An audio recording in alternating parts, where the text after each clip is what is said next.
It was a calm afternoon at the luxurious Aurelia Hotel. The kind of place where polished marble whispered of wealth, and crystal chandeliers mirrored lives untouched by hardship. Amid the soft murmur of refined chatter and the gentle clinking of glasses, stood a timid young waitress named Norah. Her hands trembled slightly as she adjusted her apron. She had been here barely 2 weeks, unnoticed among the elegant guests who never looked twice at those who served them. But on that particular day, a single act, one brief, heartfelt gesture, would forever change her life and melt even the coldest of hearts. If you believe in kindness, compassion, and second chances, take a moment to like, comment, share, and subscribe to Stories of Kindness. Because tales like this remind us that even the smallest gestures can echo louder than words. Norah had always lived quietly. Life had never granted her the luxury of confidence or noise. She grew up in a modest home where silence became her armor. Her father left when she was 12. Her mother worked long shifts just to keep the lights on, and Norah spent her evenings practicing sign language, a skill she learned to communicate with her younger brother Eli, who was born deaf. That quiet language, born out of love, sacrifice, and need, became her secret refuge, a world where no word could hurt her. Working at the Aurelia Hotel felt like stepping into another universe. A place where billionaires dined beneath golden ceilings, surrounded by a life far removed from her own. That afternoon, Norah was assigned to Table 9, a private section reserved for billionaire Adrian Cole and his mother, Margaret Cole, a woman of poise, elegance, and pearls.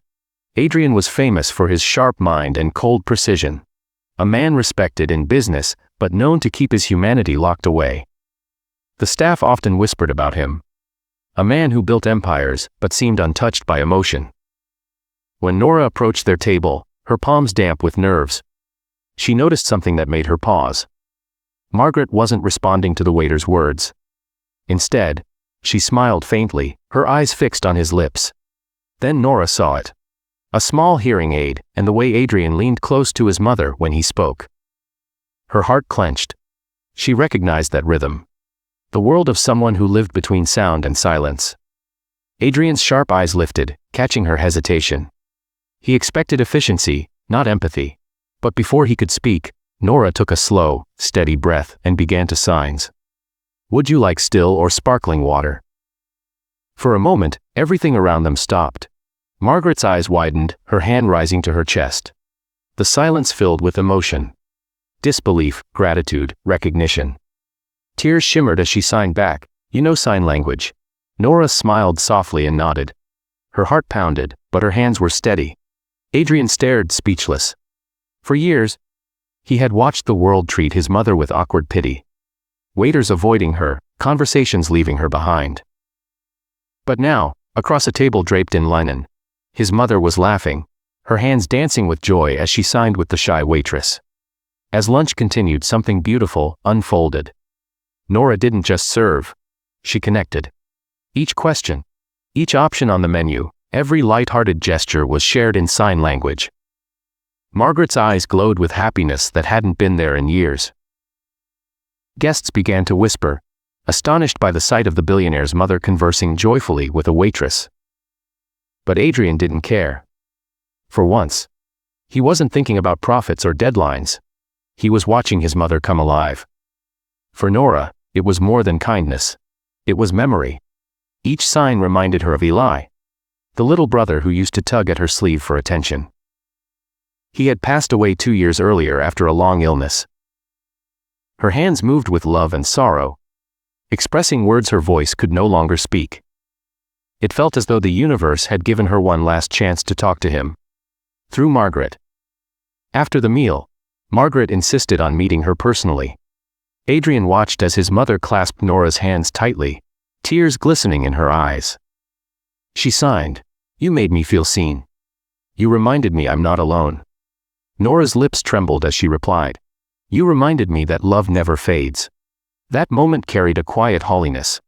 A reminder that some emotions are too sacred for sound. Later, Adrian called Norah aside. She expected reprimand. Perhaps even scolding for overstepping. But his tone was gentle, uncertain.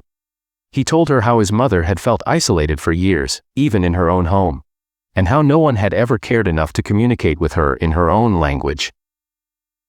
Then, with rare vulnerability, he admitted something. His mother had taught him empathy, but somewhere between boardrooms and business wars, he had lost it.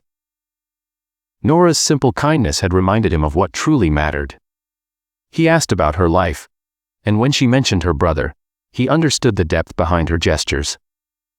Without saying a word, Adrian arranged for the hotel to sponsor free sign language classes for all employees, in Eli's memory.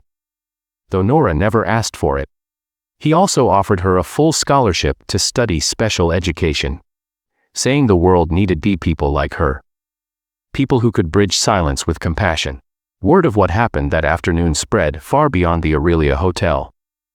Guests shared the story online, and soon it became a symbol of quiet humanity. Proof that no amount of wealth or power could match the value of genuine empathy. Norah had done something extraordinary. She spoke directly to a heart without ever using words.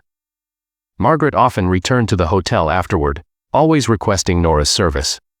Their friendship became a living reminder that true kindness doesn't need sound to be heard.